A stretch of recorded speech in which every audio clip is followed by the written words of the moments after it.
Hello student, स्वागत है आपका इस चैनल पर। आज की इस वीडियो में हम लोग पढ़ने वाले हैं पाचन तंत्र के बारे में। पाचन तंत्र क्या चीज़ है? ओके, हम लोगों को जैसे पता है, जैसा कि हम लोग जानते ही हैं कि जो हमारा शरीर है वो बना हुआ है कोशिकाओं से। ओके, और जो कोशिकाएं होती हैं उन कोशिकाओं से मिलकर के बनता है ऊतक, और ऊतक से मिलकर के बनता है तंत्र, और तंत्र से बनता है अंग तंत्र, अंग तंत्र से बनता है हमारा पूरा शरीर। ओके, अब हम लोगों को सबसे पहले ये ध्यान रखना है कि हमारा जो शरीर बनता है वो किससे मिलकर बनता है?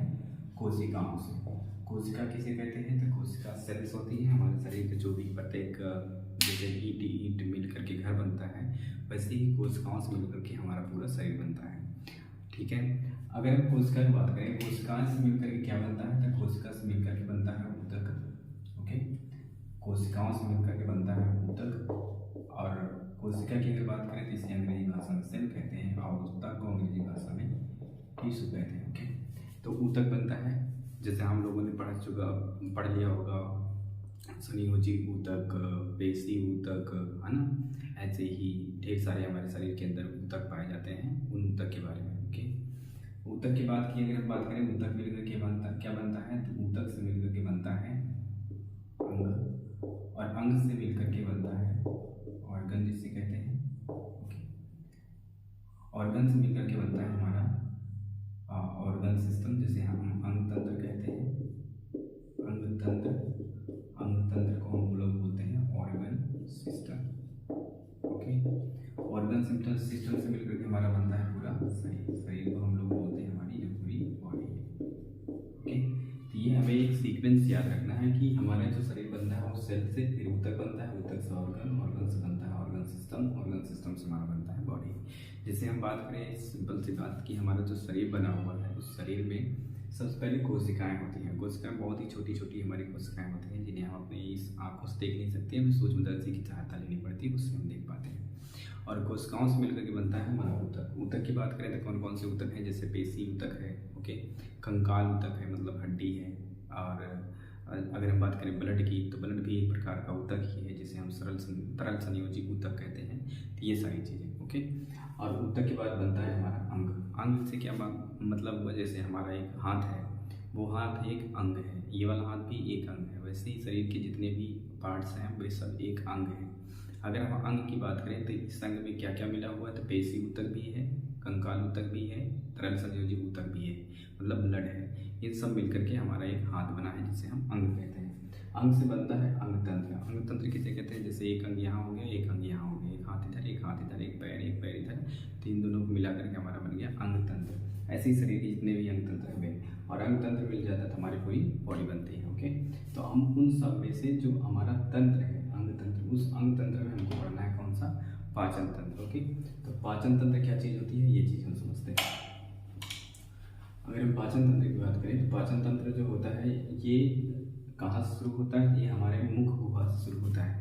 ओके, तो मुख गुहा से शुरू होते हुए ये पूरा जाता है मुख गुहा से लेकर के गुदा द्वार तक। अगर हम बात करें कि ये गुदा द्वार और मुख गुहा कहाँ से, तो मुख गुहा की बात करें तो यहाँ ये है हमारा मुख गुहा, मुख गुहा, और उसके बाद यहाँ पर है गुदा द्वार। ओके, गुदा द्वार, जिसे मल तैयार किया जाता है, तो उसे बोलते हैं हम गुदा द्वार। तो गुदा द्वार तक जो पूरा पार्ट होता है, मतलब मुख गुहा से लेकर के गुदा द्वार तक, ये पूरा भाग कहलाता है हमारा पाचन तंत्र के सपेश में आता है। ओके, अब हम पाचन तंत्र की बात करते हैं तो एक चित्र की सहायता से पहले हम समझते हैं, जो हमारा डायग्राम बना हुआ है उससे।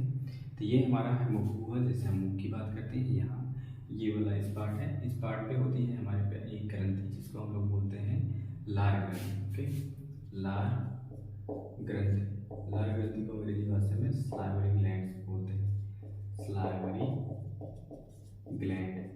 ओके, स्लाइवरी ग्लैंड, जिसे हम लार ग्रंथि भी कहते हैं। लार ग्रंथि की जो संख्या होती है, अगर हम लार ग्रंथि की बात कर लें तो लार ग्रंथि की संख्या होती है 3 जोड़ी। लार ग्रंथि जो होती है इनकी जो संख्या होती है तीन जोड़ी लार ग्रंथि। अब ये 3 जोड़ी जो लार ग्रंथि होती है, इन 3 जोड़ियों का नाम बताना चाहिए। पहली होती है हमारी पैरोटिड, दूसरी होती है हमारी अधोअनु,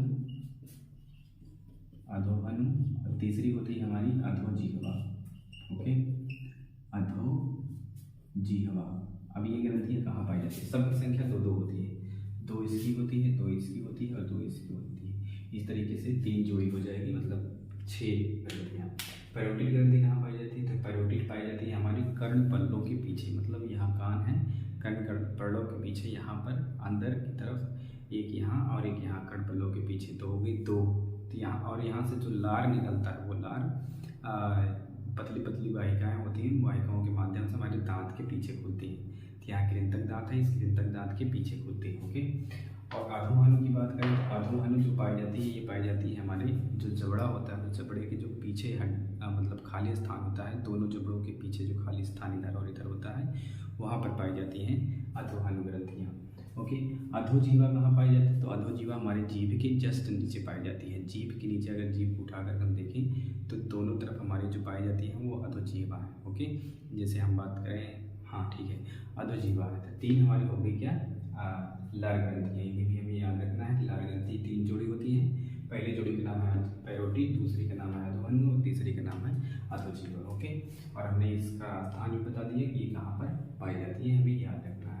और लार ग्रंथि से कौन सा रस निकलता है? तो लार रस निकलता है। और लार रस के अंदर क्या पाया जाता है? तो लार रस के अंदर पाया जाता है एक एंजाइम जिसे हम लोग बोलते हैं ptyalin enzyme. Okay, ptyalin enzyme. और ये टाइलिन एंजाइम क्या काम करता है? जैसे हम भोजन करते हैं और भोजन करते हैं तो उसके अंदर आकर के तुरंत लार रस आकर के मिलता है। वैसे लार रस जो मिलने की क्रिया है ये एक अनिच्छी क्रिया है, इस पर हमारा कोई कंट्रोल नहीं होता है, इस पर मस्तिष्क कंट्रोल होता है और ये अपने हिसाब से लार रस को निकालता है। जैसे हम कोई चीज़ देखते हैं, कोई खाने वाली चीज़ें होती हैं स्वादिष्ट, तो हमारे मुख के अंदर लार आ ही जाता है। वो कारण क्या है आने का कि हमारे जो सेंस ऑर्गन्स हैं वे सब प्रेरित करते हैं लार रस को कि ये जाकर के भोजन मिल सके, जिससे भोजन का अच्छे तरीके से पाचन हो सके। ओके। तो भोजन का पाचन करने के लिए टाइलिन एंजाइम काम में आता है। और भी ढेर सारे काम है इस टाइलिन एंजाइम के, जैसे जीवाणु वगैरह को भी ये नष्ट करते हैं। जैसे मुख के अंदर जीवाणु वगैरह चले जाते हैं खाते समय या बोलते समय, तब भी ये नष्ट करता है। ओके। टाइलिन एंजाइम जो है ये हमें याद रखना है लार ग्रंथि के बारे में। ओके। आगे अगर हम बढ़ते हैं, लार ग्रंथि के बाद अगर हम अपने पाचन तंत्र में आगे बात करते हैं तो लार ग्रंथि के बाद और आएंगे तो यहाँ पर हमको मिलेगी एक नलिका, जिस नलिका को हम लोग बोलते हैं आहार नाल। ओके, आहार नाल। अब आहार नाल की लंबाई जो होती है वो वेरी करती है, लगभग 10 सेंटीमीटर भी कभी कभी होती है, 12 सेंटीमीटर, 10 से 12 सेंटीमीटर इसकी लंबाई होती है। मतलब मुख गुहा से लेकर के अमाशय तक। अमाशय कहाँ पर पाया जाता है? यहाँ पर। तो मुख गुहा से लेकर के अमाशय तक ये है अमाशय। ओके, अमाशय इसको बोलते हैं। यहाँ से आहार नाल की लंबाई 10 से 12 सेंटीमीटर होती है। यहाँ से भोजन क्रमांकुचन गति द्वारा, क्रमांकुचन गति का मतलब भोजन आगे आगे बढ़ता जाता है, पीछे से दबता जाता है। जैसे हम कहें कि ये पूरी आहार नाल है, इस आहार नाल में जैसे हम भोजन यहाँ डाल देंगे तो मांसपेशियों की बनी होती है ये आहार नाल, तो भोजन जब आगे गुजरेगा तो पीछे पिचकता जाएगा, आगे मतलब बढ़ता जाएगा भोजन, पीछे पिचकता जाएगा। इस क्रिया को बोलते हैं क्रमांकुचन गति। तो क्रमांकुचन गति द्वारा भोजन पहुँच जाता है अमाशय के द्वारा, अमाशय में। अब यहाँ पर कोई भी ग्रंथियाँ नहीं होती, ये हमें ध्यान रखना है। फिर अमाशय में भोजन पहुँचता है तो अमाशय में जो ग्रंथि पाई जाती है उस ग्रंथि का नाम है जठर ग्रंथि। जठर ग्रंथि। ओके। अब जठर ग्रंथि की अगर हम बात कर ले कि जठर ग्रंथि में क्या क्या पाया जाता है, तो जठर ग्रंथि में कई प्रकार के एंजाइम्स, कई प्रकार के अम्ल वगैरह पाए जाते हैं।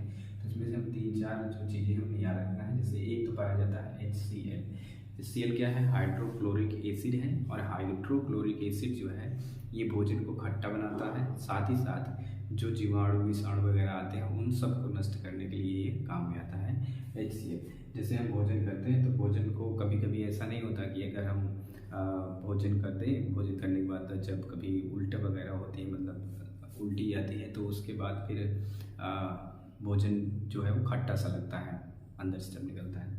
तो उसमें क्या था? HCl मिल चुका है। HCl का काम भी याद रखिएगा। HCl बहुत ही ज़्यादा हाईली कॉन्सेंट्रेटेड एसिड है, ध्यान रखना। ओके। और इसका pH मान वही लगभग 1 होता है। और एक pH मान समझते ही हो, जिसका pH मान जितना कम होगा वो उतना ही ज़्यादा अम्लीय होगा। मतलब ये HCl की अगर हम बात करें थोड़ी सी, तो HCl जो होता है ना इतना ज़्यादा खतरनाक होता है, अगर शरीर के किसी भी अंग पर पड़ जाए तो ये उसको नष्ट कर देता है। लेकिन ये हमारे अमाशय में पाया जाता है। ओके। अब आमाशय की जो आंतरिक दीवार होती है ना, तो उस आंतरिक दीवार को ये नष्ट कर देता रहता है। लेकिन ये आंतरिक दीवार जो होती है इसकी आमाशय की, ये नष्ट होती रहती है और बनती रहती है, ठीक है। तो हमारा जो आमाशय है इसके अंदर ये HCl पाया जाता है, जिसका जो काम है हमने बता दिया। HCl के बाद अगर हम दूसरी बात करें तो इसमें एक और एंजाइम पाया जाता है जिसको हम पेप्सिन कहते हैं। ओके, अब पेप्सिन क्या काम करता है? तो पेप्सिन क्या काम करता है? तो पेप्सिन जो है वो प्रोटीन के पाचन में सहायक होता है। जैसे हम कोई दाल वगैरह खाते हैं तो दाल उनका को बढ़िया से गलान, पाचन देखो होता क्या है, पहले ये भी समझ लो। पाचन का मतलब होता है भोजन को छोटे छोटे कणों में विभाजित कर देना। भोजन जितना ज़्यादा विभाजित हो जाएगा हम कहेंगे पाचन के लिए बहुत अच्छी तरीके से हुई है। मतलब भोजन जो है छोटे छोटे कणों में डिवाइड हो जाने चाहिए, ठीक है। तो पेप्सिन क्या काम करता है? तो पेप्सिन प्रोटीन का पाचन करता है। तीसरा एक और पाया जाता है इसमें जिसको हम बोलते हैं जठर लाइपेज। ओके, जठर लाइपेज। ये जठर लाइपेज क्या करता है? ये वसा का पाचन करता है। वसा मतलब जैसे घी, दूध, और दूध नॉर्मली, और जैसे तेल वगैरह का हम जब सेवन करते हैं तो उसका जो पाचन होता है वो लाइपेज के द्वारा होता है। लाइपेज के बाद अगर हम चौथी बात करें तो इसके अंदर पाया जाता है एक रेनिन। लेकिन ध्यान ये रखना है कि रेनिन जो होता है वो कुछ वर्षों तक ही शरीर के अंदर से ये रिलीज होता है, मतलब आमाशय के अंदर से। बाकी कुछ वर्षों के बाद ये अपने आप ही खत्म हो जाता है। जैसे बच्चों के अंदर रेनिन की मात्रा जो होती है वो बहुत अधिक पाई जाती है। रेनिन क्या करता है? तो रेनिन दूध का पाचन करता है, दूध का पाचन।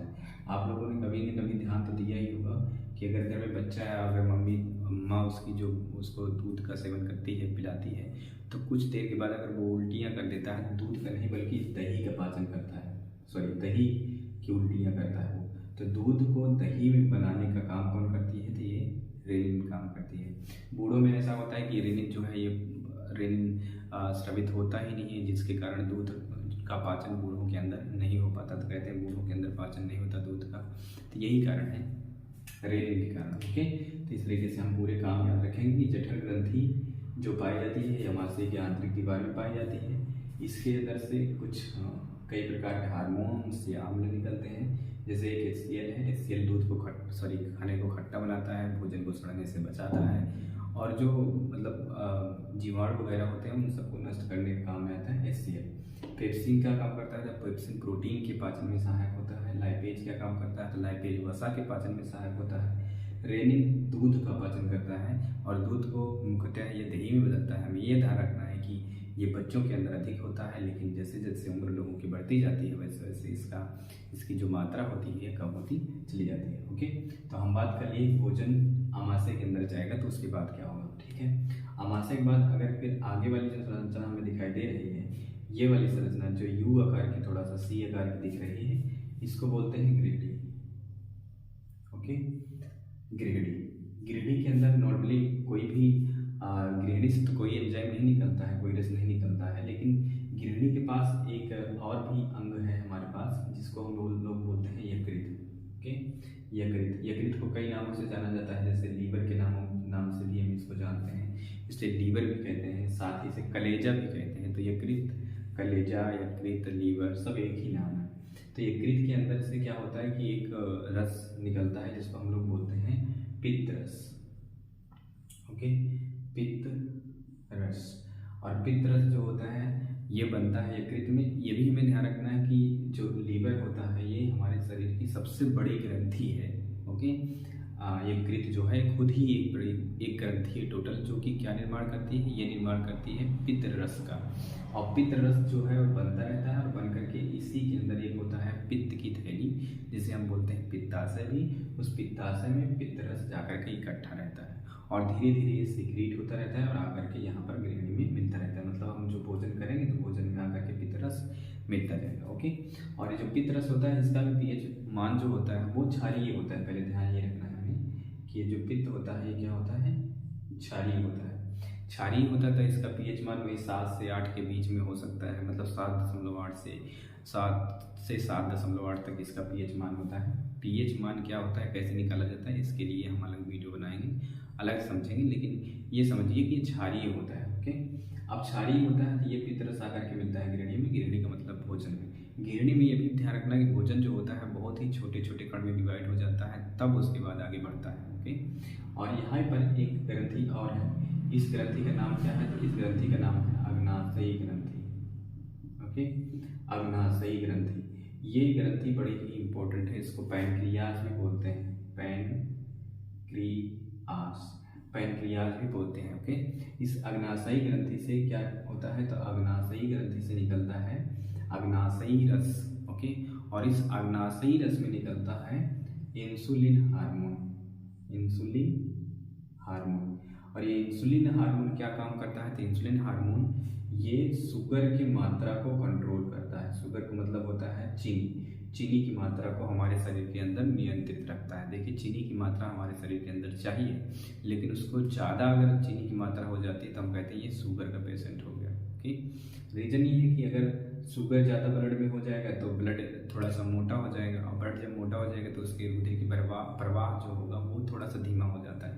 और ब्लड का जब प्रवाह धीमा हो जाएगा, जैसे ऐसे ही समझिए ना कि अगर पानी के अंदर हम मिट्टी मिला दें और उसको बहाएं तो वो पानी धीरे धीरे बहेगा, और अगर पानी में मिट्टी ना रहे तो वो आराम से बहता रहेगा। तो सेम वैसे ही ब्लड है, ब्लड के अंदर अगर चीनी मिल जाती है, शुगर की मात्रा हो जाती है, तब वो ब्लड धीरे धीरे बहता है। इससे बीपी लो हो जाता है लोगों का, जिससे हम कहते हैं ब्लड प्रेशर लो हो गया है। तो शुगर के रोगियों में ये होता है कि बीपी जो होता है वो लो हो जाता है। बीपी मतलब ब्लड प्रेशर जो होता है, बीपी, वो स्लो हो जाता है। ओके, और इसको कंट्रोल करता है कौन? इंसुलिन। इसलिए डायबिटीज के रोगियों को इंसुलिन का इंजेक्शन भी दिया जाता है, ताकि जो जो शुगर है, उस शुगर की मात्रा जो है वो कंट्रोल रहे। उसके बाद फिर अगर हम कहें कि ये भोजन आकर के अग्नाशय तो मिलबे करता है, उसके बाद फिर अगर हम बात करें आगे, तो आगे हम बात करेंगे भोजन पहुंचता कहाँ है। तो ये देखो, ये पीछे से यहाँ पर एक छोटी आंत आ गई। छोटी आंत की अगर हम बात करें तो हमें छोटी आंत के बारे में ध्यान रखना है थोड़ा सा, कि छोटी आंत जो होती है इसकी लंबाई कितनी होती है। छोटी आंत, इसको बोलते हैं हम लोग अंग्रेजी भाषा में स्मॉल इंटेस्टाइन।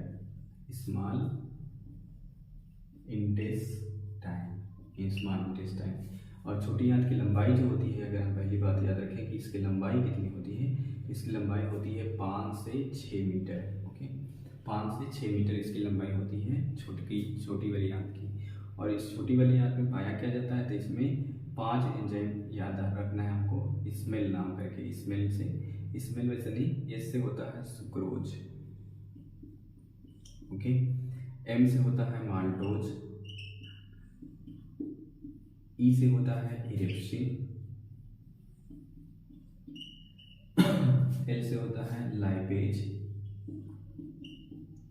और एक एल से होता है लैक्टोज। ओके, मतलब 5 एंजाइम इसके अंदर पाए जाते हैं। एक पाया जाता है सुक्रोज, एक पाया जाता है माल्टोज, एक पाया जाता है इरेप्सिन, एक पाया जाता है लाइपेज, एक पाया जाता है लैक्टोज। हमें ये ध्यान रखना है कि मुख्य रूप से जो भोजन का पाचन होता है वो छोटी वाली आंत में ही पाचन होता है। ज़्यादा देर तक जो भोजन टिकता है हमारे शरीर में वो छोटी वाली आंत में ही, इस वाली छोटी वाली आंत में ही भोजन ज़्यादा देर तक टिकता है। इसमें पूरा पाचन हो जाएगा, मतलब पूरा जो भोजन होगा वो एकदम छोटे छोटे कणों में डिवाइड हो जाएगा। उसके बाद भोजन पहुंच जाता है बड़ी वाली आंत में। अगर हम बड़ी वाली आंत की बात करें तो बड़ी वाली आंत में क्या पाया जाता है? तो बड़ी आंत में कोई भी एंजाइम नहीं पाया जाता। ठीक है, बड़ी आंत में कोई भी एंजाइम नहीं पाया जाता है, हमें ध्यान रखना है। बड़ी वाली आंत को हम लोग बोलते हैं large intestine. Okay, large intestine. अगर हम बड़ी आंत की बात करें तो बड़ी आंत में कोई भी एंजाइम नहीं पाया जाएगा। बड़ी आंत में क्या होता है? तो बड़ी आंत में जल का अवशोषण होता है। जल का अवशोषण कहने का मतलब क्या? जल का अवशोषण का मतलब कि जो हम पानी में पीते हैं वो पानी सीधा पहुंचता है बड़ी वाली आंत में, और बड़ी वाली आंत में ही पानी हमारे शरीर में पाचन होता है, मतलब शरीर के सभी अंगों तक पानी पहुंचता है। जल की बात अगर बात करें तो दवा का पाचन भी, मतलब दवा जो खाते हैं वो दवा का भी अवशोषण जो होता है वो बड़ी वाली आंत से ही होता है। जो दवाएं हम खाते हैं, मान लो कि अगर कोई दवा हमने खाई तो वो दवा आमाशय में जाएगा, वो टूटेगा, टूटने के बाद ये ग्रेनी से होते हुए छोटी आंत में होते हुए फिर बड़ी वाली आंत में पहुंचेगा, और बड़ी वाली आंत से भी पूरे शरीर में फैलेगा। अब हमारे प्रश्न माइंड में ये आता है कि अच्छा ये होता कैसे है, ये क्रिया कैसे होती है, तो इसकी बात हम आगे करते हैं। ठीक है, छोटी वाली आंत से फिर भोजन पहुंचता है बड़ी वाली आंत में। जहाँ पर भोजन पहुंचता है यहाँ पर एक संरचना पाई जाती है इसको हम लोग बोलते हैं, थोड़ा सा इसका नाम है कृमि रूप परिशेषिका। कृमि रूप परिशेषिका। कृमि रूप परिशेषिका क्या है? इसको हम लोग अंग्रेजी भाषा में अपेंडिक्स बोलते हैं। अपेंडिक्स तो नाम आप लोगों ने सुना ही होगा, कहते हैं कि अपेंडिक्स उसके हो गई। वैसे दरअसल अपेंडिक्स होती नहीं, अपेंडिक्स हो नहीं जाती, अपेंडिक्स पहले से ही होती है। अपेंडिक्स जो है ये पहले हमारे शरीर में हुआ करती थी और ये पाचन किया करती थी, खास करके पत्तियों का। जब हमारे पूर्वज शाकाहारी हुआ करते थे, लेकिन धीरे धीरे हमारे जो अब हमारे जो लोग हैं या हमारे जो प्रजाति के जो लोग हैं वो लोग सर्वाहारी हो चुके हैं, तो इसका ज़्यादा काम होता नहीं है। उसके बाद ये क्या होता है कि इसमें कभी कभी भोजन फंस जाता है, और जब भोजन फंस जाता है तो अपेंडिक्स का आकार थोड़ा सा बड़ा हो जाता है, और जब आकार बड़ा हो जाता है तो थोड़ा सा दर्द फील होता है। उसके बाद फिर इसे आसानी से डॉक्टर के पास जाते हैं और ऑपरेशन करवा के इसे काट करके निकलवा देते हैं। ठीक है, तो इस प्रकार से अपेंडिक्स का इलाज भी हम लोग कर लेते हैं। तो एक प्रकार से हम कह सकते हैं कि हमने एक ओवरऑल दे दिया कि पाचन तंत्र क्या होता है, लेकिन इस पाचन तंत्र में कुछ हेडिंग्स को भी याद रखना है कि पाचन की जो क्रिया होती है वो क्रिया कहाँ से शुरू होती है और पाचन क्रिया कहाँ पर समाप्त होती है, और उसके बीच में क्या क्या क्रियाएं होती हैं, ये हमें ध्यान रखना है। अगर हम बात करें पाचन की, तो हमारा सबसे पहले जो पाचन होता है मुख में पाचन होता है। अब मुख में पाचन को हम लोग बोलते हैं अंतर्ग्रहण। ओके, अंतःग्रहण भी कहीं कहीं लिख लेते हैं, तो अंतःग्रहण भी लिख सकते हैं। अंतःग्रहण क्या चीज़ होती है? हम इसे 5 हेडिंग में पूरा पढ़ लेते हैं। अंतःग्रहण पढ़ेंगे, फिर पाचन पढ़ेंगे, पाचन के बाद हम बात कर लेंगे अवशोषण की। अवशोषण के बाद होता है हमारा स्वांगीकरण, और स्वांगीकरण के बाद होता है बहिक्षेपण। ये 5 हेडिंग बहिक्षेपण। अभी जो हमने बात करी पूरी बात हम हेडिंग के सहारे कर लेते हैं कि हमें पाचन तंत्र को अगर लिखना होगा तो हमें किन हेडिंग में लिखना होगा। तो ये 5 हेडिंग है जिनमें हमको पूरा लिखना होगा। अब अंतर्ग्रहण क्या चीज़ है? तो अंतर्ग्रहण है ऐसा कि जब हम भोजन को मुंह के अंदर रखते हैं तो भोजन के ढेर सारे अवयव होते हैं, उन सारी बातों को हम बाद में बात करते हैं। अंतर्ग्रहण क्या चीज़ होती है? तो जैसे हम भोजन को मुंह में रखते हैं, कूचते हैं, कूच करके उसे कूचते हैं तो उसके अंदर लाल रस आकर के मिलता है, क्योंकि हमने पहले बात कर ली है कि लाल रस होती है 3 जोड़ी, तो लाल रस आकर के मिलता है। वो लाल रस मिल जाता है तो भोजन थोड़ा सा लूतीनुमा हो जाता है, और उसके बाद उसे हम निगल लेते हैं। बस इतना ही हमको अंतर्ग्रहण में लिखना है। भोजन को निगल लेंगे तो ये पहुँचेगा हमारे कहाँ पे? अमाशय में। अब अमाशय में पहुँचेगा तो अमाशय में होगा पाचन। अंतर्ग्रहण कहाँ होता है? मुख में। हमें ये ध्यान रखना है, कहाँ पर होता है? मुख में। मैं इसे लिखवा नहीं रहा हूँ, मैं समझा रहा हूँ, समझते जाइएगा, और लिखने तो हम लोग अपना बना के लिख ही सकते हैं इसका। ठीक है, अगर समझ में आता है तो। अंतर्ग्रहण हमने बता दिया, अंतर्ग्रहण मुख में होता है। फिर पाचन की बात करते हैं, तो पाचन में हमने बात करी कि हमारा जो अमाशय है उस अमाशय में 4 प्रकार के पदार्थ पाए जाते हैं। जैसे HCl है जो कि भोजन को खट्टा बनाता है, सड़ने से बचाता है, और भोजन के जो जीवाणु वगैरह होते हैं उन सबको नष्ट करता है। HCl के बाद उसमें पाया जाता है पेप्सिन क्या करता है? पेप्सिन प्रोटीन का पाचन करता है। रेनिन पाया जाता है तो दूध को दही में बदलता है, और डाल्टन लाइपेज पाया जाता है जो कि वसा के पाचन में सहायक होता है। या तो हम कह सकते हैं कि तेल वगैरह का पाचन करता है जो अमाशय के अंदर होता है, जो कि अभी हमने बात कर ली थी। और शोषण की अगर बात करें तो शोषण सबसे मुख्य क्रिया है। अगर भोजन का पाचन हो गया तो भोजन पहुंच जाता है छोटी वाली आंत में। अब छोटी वाली आंत की लंबाई हमने बता दी 5 से 6 मीटर की होती है। अब इसी छोटी वाली आंत की अगर हम बात करें तो ये छोटी वाली आंत की अगर हम थोड़ी संरचना दिखाएं तो ऐसे छोटी वाली आंत रहेगी। यहाँ पर भोजन पहुंचा हुआ है, और ये भोजन के कण इतने ही सूक्ष्म, मतलब तो बहुत ही सूक्ष्म होते हैं, बहुत ही छोटे छोटे कण में होते हैं, और इतने ज़्यादा छोटे हो जाते हैं कि ये इस रूप में बदल सकते हैं C6H12O6 के रूप में। या तो हम कह सकते हैं कि ये इसके पायरुविक अम्ल के रूप में चेंज होते हैं, लेकिन उसकी बात अभी नहीं करते। ये ग्लूकोज के रूप में टूट जाता है। अब ये ग्लूकोज के रूप में यहाँ पर भोजन है तो यहाँ ही से जुड़ी होती है हमारी पतली पतली रुधिर वाहिनी। तो यहाँ पर से क्या होता है? ग्लूकोज के जो अणु हैं यहाँ पर रहेंगे, और इन अणुओं को ये रुधिर वाहिनियाँ अवशोषित कर लेंगी, और अवशोषित कर करके ये जो शरीर के अंदर सारी रुधिर वाहिनियाँ हैं ये जुड़ी हुई होती हैं हमारी छोटी वाली आंत से, और भोजन जो करते हैं वो भोजन हमारी छोटी वाली आंत से इस रुधिर वाहिनी में आता है। रुधिर वाहिनी से शरीर के सभी अंगों में ये भोजन पहुँच जाता है।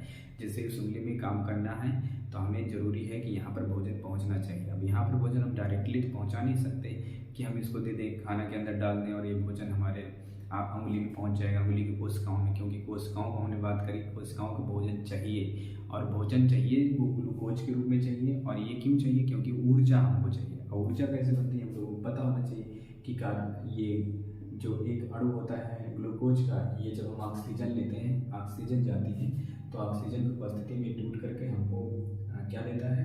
हम पहली बात ये कार्बन डाइऑक्साइड बनाता है, प्लस में H2O बनता है, और प्लस में हमें देता है ऊर्जा। ऊर्जा मतलब हमें काम करने की शक्ति देता है। और ये कहाँ पर होती है? कोशिकाओं के अंदर होता है। तो हमें ये चाहिए एक मटेरियल, तो जिसे हम ग्लूकोज कहते हैं, जो खाने के द्वारा लेते हैं, और प्लस में ऑक्सीजन चाहिए जो कि हम सांस के द्वारा लेते हैं। ओके, और ये दोनों क्रियाएं, अगर हम खाना खाते हैं तब भी हमारी ये कोशिकाओं में पहुंचता है, ऑक्सीजन लेते हैं तब भी हमारे शरीर की हर एक कोशिकाओं में, यहाँ पर हाथ की नहीं, शरीर की, यहाँ पर माथे की कोशिकाएं या शरीर की कहीं भी कोशिकाएं हैं, वहाँ पर ये दोनों चीज़ें पहुँचती हैं रुधिर वाहिनियों के माध्यम से। और वहाँ पर जाएगा तो वहाँ पर हमें ऊर्जा प्राप्त होगी। उसके बाद फिर होगा स्वांगीकरण। स्वांगीकरण क्या चीज़ होती है? स्वांगीकरण यही है, स्वांगीकरण कुछ भी नहीं है। स्वांगीकरण देखिए, जब हम भोजन किए तो भोजन हमारा पहुंच गया है आमाशय में, आमाशय से पहुंच जाता है छोटी वाली आंत में, छोटी वाली आंत से रुधिर वाहिनी कनेक्टेड है, और वो रुधिर वाहिनी कनेक्टेड है हमारे फेफड़े से, और फेफड़े में हम लोग जब ऑक्सीजन लेते हैं तो फेफड़े में पहुंचता है, और फेफड़े के पास पहुंची होती है हमारी ये रुधिर वाहिनियाँ।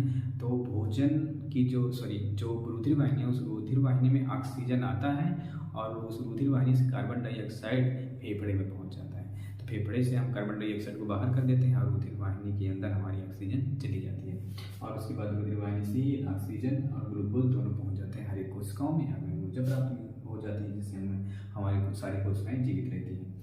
स्वांगीकरण यही है। स्वांगीकरण में कुछ नहीं करना है। अगर हम पाचन की बात करें तो ये हमने बता दिया कि ये हार्मोन्स वगैरह होते हैं जो ये काम करते हैं कि भोजन को तोड़ते हैं। और शोषण की बात करें तो हमारी ऐसे लिख सकते हैं हम कि हमारी छोटी आंत में छोटे छोटे मूलांकुर, वैसे रसांकुर इनको बोलते हैं, इनको मूलांकुर बोलते हैं, या तो रसांकुर भी बोल सकते हैं इनको। तो रसांकुर होते हैं हमारी छोटी छोटी आंत में, छोटी आंत में छोटे छोटे मूलांकुर या रसांकुर होते हैं। रसांकुर भोज्य पदार्थों को अवशोषित करके रुधिर वाहिनियों में पहुंचा देते हैं, इसी को बोला जाता है क्या?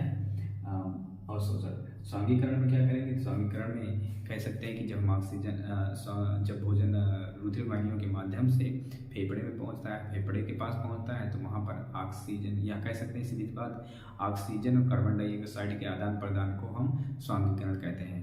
अब ऑक्सीजन का मतलब होता है कि ऑक्सीजन आना और कार्बन डाइऑक्साइड को शरीर से बाहर जाना। बहिक्षेपण क्या होता है? ये भी हमें अच्छा समझना है कि बहिक्षेपण क्या चीज़ होती है। बहिक्षेपण का मतलब होता है शरीर से गंदगी को बाहर करना, शरीर से गंदगी को बाहर करना। अब शरीर से गंदगी को बाहर करने की जो क्रिया होती है वो कई प्रकार की होती है। एक तो होती है पसीने के रूप में, क्योंकि हम लोग पसीने के रूप में शरीर से गंदगी को बाहर करते हैं। अमोनिया या यूरिया जैसी चीज़ें या लवण जैसी चीज़ें होती हैं, उन सबको हम पसीने के रूप में बाहर करते हैं। दूसरा, मूत्र के द्वारा भी शरीर से गंदगी बाहर होती है। तीसरा, मल के द्वारा भी शरीर से गंदगी बाहर होती है। तो बहिक्षेपण में सिंपल से रखना है कि शरीर से गंदगी को बाहर करने के लिए बहिक्षेपण कहलाती है, और गंदगी तीन रूप में बाहर होती है, पसीने के रूप में, मूत्र के रूप में और मल के रूप में। ओके, इस तरीके से हमारा जो पाचन तंत्र होता है ये सिंपल सा हम खत्म कर लेते हैं सिंपल शब्दों में। ओके, और ये डायग्राम है जिसे हमें बना लेना चाहिए, और अगर हम उत्तर लिखेंगे इसका तो हो सकता तो अच्छा सा उत्तर बन जाएगा, जिससा हमने पीछे बनाया है और जैसा हमने बताया है। ऐसा ज़रूर करिएगा, इसको ध्यान से आराम से सुनिएगा, और उसके बाद जब समझ में मैटर आ जाता है तो अपने आप से लिखने की कोशिश करिएगा इन सारे प्रश्नों के उत्तर। ये हेडिंग जरूर ध्यान रखना कि पाचन तंत्र में ये 5 हेडिंग होती हैं, ये 5 हेडिंग में हमको लिखना है। फिर से एक बार मैं बता देता हूँ, अंतःग्रहण क्या है? मुख में हम भोजन को रखते हैं तो हमारे मुख में, अभी तो कुछ बातें हैं जो हमने नहीं बताया, हमारे दांत भी होते हैं, दांत के बारे में हमने बताया, जीभ के बारे में भी हमने नहीं बताया। अब उन सब के बारे में आगे बात कर लेंगे। दांत का अलग से चैप वीडियो बना देंगे और जीभ का अलग से। ओके, तो उसके बारे में पता चल जाएगा जीभ से कितने स्वाद कलिकाएँ होती हैं। जीभ के अंदर कई अलग अलग स्थान होते हैं जहाँ से खट्टेपन का, तीखेपन का, नमकीन का, सब अलग अलग स्वाद होता है। और मुख के अगर दांत की अगर बात करें तो दांत भी हमारे पास कई प्रकार के होते हैं, कृंतक होते हैं, रत्नक होते हैं, अग्र चमड़क, पश्च चमड़क दांत होते हैं। ये दांत की बात हम आगे बात कर लेंगे, ठीक है। तो हम क्या करते हैं, अंतःकरण में क्या लिखेंगे? मुख में जब हम भोजन रखते हैं उसको दांतों की सहायता से पूछते हैं तो उसमें लार रस आकर के मिल जाता है, या लार रस में टायलिन एंजाइम पाया जाता है। टायलिन एंजाइम भोजन को पाचन में सहायक होता है। बस खत्म। उसके बाद हम पाचन तंत्र की बात करें तो पाचन तंत्र की बात करें तो पाचन की बात करें तो जब भोजन हमारे आमाशय में होता है तो आमाशय में HCl, पेप्सिन, रेनिन, जठर, लाइपेज आदि पाए जाते हैं जो कि भोजन के पाचन में सहायक होते हैं। HCl खट्टा बनाता है, भोजन को सड़ने से बचाता है, जीवाणुओं को नष्ट करता है।